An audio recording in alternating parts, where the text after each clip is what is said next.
Ito po, gusto na pong papalitan po mga kabida, no?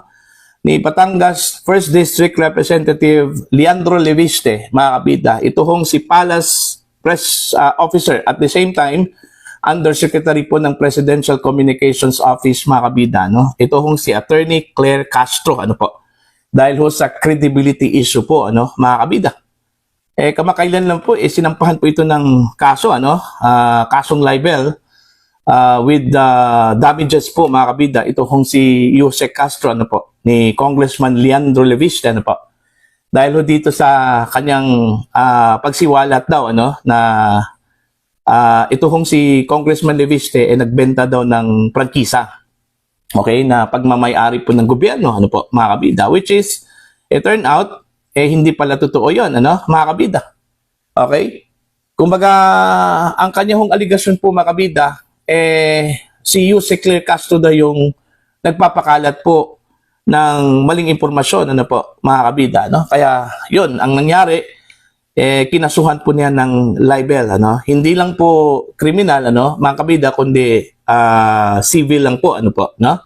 So, ang kanyang hinihingi po na danyos ho dito, nasa 110 million pesos instead of criminal case, instead of imprisonment, mga kabida, gusto niyang pagbabayarin po, ano, ni Attorney Castro yung damages po sa reputasyon po ng kumpanya po ni Leviste at of course, kanya, no, mga kabida. Alright? Eto, babasahin ko lang po itong article ng SMNI. Ang sabi po dito, palitan si Yusek Claire Castro. Okay? Nananawagan si Batangas 1st District Representative Leandro Leviste na palitan na si Yusek Claire Castro bilang tagapagsalita ng palasyo kung tunay umanong layunin ng administrasyon na mabawi ang tiwala ng taong bayan. Ayon kay Leviste, lalong nararapat ang pagpapalit dahil may kinakaharap umanong kaso si Castro, bagay na anyay nakakapekto sa kredibilidad ng pamahalaan sa publiko. Gayunman, iginiit ng mambabatas na kung ang layunin naman ng ilan ay lalo pang pababain ang approval rating ng administrasyon, dapat na lamang umanong pasalamatan si Yusek Claire Castro na nagsisilbing spokesperson ng kasalukuyang administrasyon. Ayan. So parang lumabas po dito, mga kabida, no? Kung hindi ho tatanggalin ni Marcos, mga kabida, ito hong si Yusek Claire, mas lalo hong bumagsak yung trust ratings ng administrasyon at maging kay Pangulong Ferdinand Bongbong Marcos, ano, mga kabida. Okay? Na ang tanong ko po dito, ano po ang connection doon ho sa kaso na isinampa po ni Congressman Leandro Leviste dito ho kay Claire Castro bilang spokesperson po ng Malacanang? Okay? Yun yung tanong po, ano, mga kabida. Okay, sa aking palagay po, ano, may connection yan. Kasi po, unang-una po, yung inakusa po, mga kabida, ni Congressman Leandro Leviste po kay Yusek Castro ay patungkol ho sa fake news. Alright?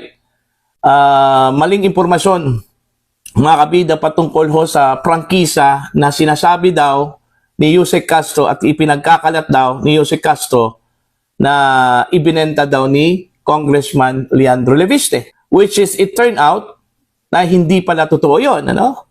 In fact, na kuryente nga, ano, mga kabida, ito hong si Ombudsman Boying Rimulya, ano po, na siyang nagsalita din, ano, patungkol ho sa ibinentang prangkisa daw, ano, ni Congressman Leviste na pagmamay-ari daw ng gobyerno, mga kabida, no?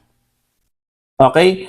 Pero nung nagsalita po, mga kabida, ang Meralco, okay, yung nakabili po ng controlling shares, ano, ni Congressman Leviste, hindi pala yung kumpanya ni Leviste na meron pong prangkisa yung kanilang binili, kundi yung ibang kumpanya po ni Leviste, ano po, mga kabida, ano. So, lumabas na maling impormasyon yung ipinagkalat po, ano, mga kabida.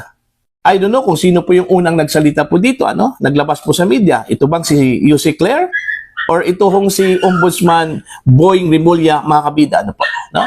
Pero ang sinampahan po ng kaso, okay, ni Congressman Leviste, ito hong si Yusek Claire Castro. Alright? Siguro sa kanya unang narinig ni Congressman Leviste, yung accusation po mga kabida na nagbenta daw siya ng franchise. Pero meron po akong nabasa, isa hong article, okay, patungkol ho sa sagot po ni Yusek Claire. Alright? At sinabi po ni Yusek Claire mga kabida, na hindi daw siyang nagpakalat po doon, Hindi daw sa kanya nagmula yung issue po ng bentahan po ng prangkisa, kundi mismo kay Ombudsman Boying Rimulya, po. Okay? At meron din akong nabasa na nagsabi po si Yusek Claire, kaya daw siya ang kinasuhan dahil hindi niya kayang kasuhan si Boying Rimulya. Bakit? Dahil kaibigan daw ng kanyang ina. I don't know kung gaano po katotoo yun, Sa palagay po ni Yusek Claire, okay, although acknowledge po ni Yusek Claire po makabida, na karapatan po yun, ni Congressman Leviste, na tingin ho niya kung agrabyado po siya, pwede ho siyang magsampa po ng kaso, po. Pero naniniwala ho si Attorney Claire po makabida na mananalo po siya dito ho sa kasong isinampa laban po sa kanya ni Congressman Leandro Leviste. Pero doon ho sa connection po makabida, patungkol ho sa kaugnayan ng pagbaba ho sa trust rating ng Pangulo at ng kanyang administrasyon, at dito ho sa role po ni Yusek Castro bilang spokesperson po, mga kabida. Para sa akin may kaugnayan po, may connection, Bakit? Unang-una po, si Yusek Claire Castro po mga kabida ay tagapagsalita po ng Malacanang. Hindi po ng Pangulo, mga kabida. Pero magre-reflect yung kanya hong mga sinasabi dun ho sa Pangulo. Sometimes kasi, may pagka-fake news din itong si Yusek Claire, mga kabida. May mga sinasabi po siya na hindi naman pala totoo, Hindi naman pala balido, po, mga kabida, Okay? Kagaya na lang po dito sa sinabi po niya against sa Congressman Leviste. Alright? Official spokesperson po ng Malacanang ng Administrasyong Marcos, mga kabida.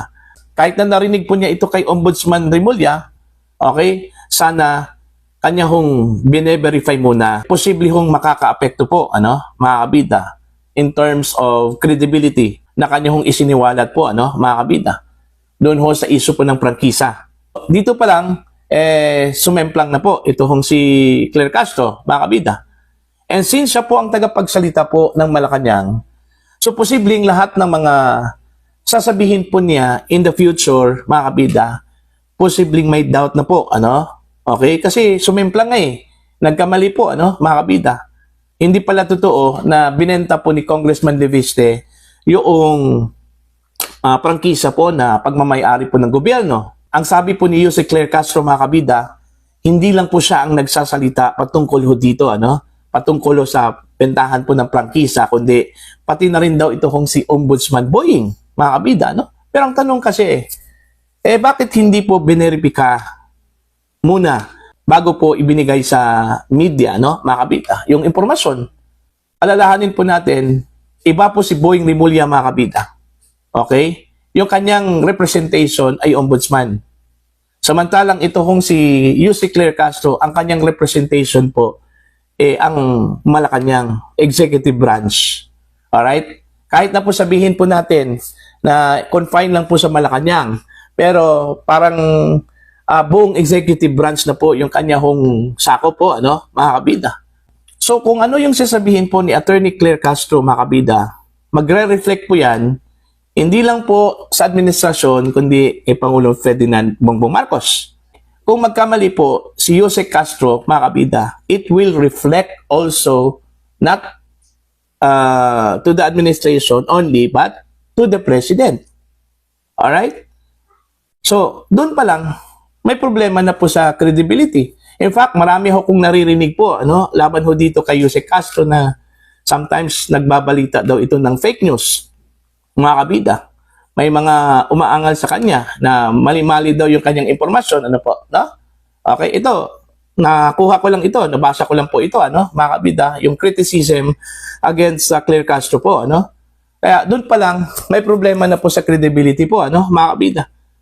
Okay, maraming ang nagsasabi na isa daw itong si Yusek Claire Castro na contributor doon ho sa pagbaba po ng trust po mga kabida ng taong bayan, ano, mga kabida, dahil sa hindi ho accurate at tama yung kanya hong sinasabi, ano po, mga kabida, no?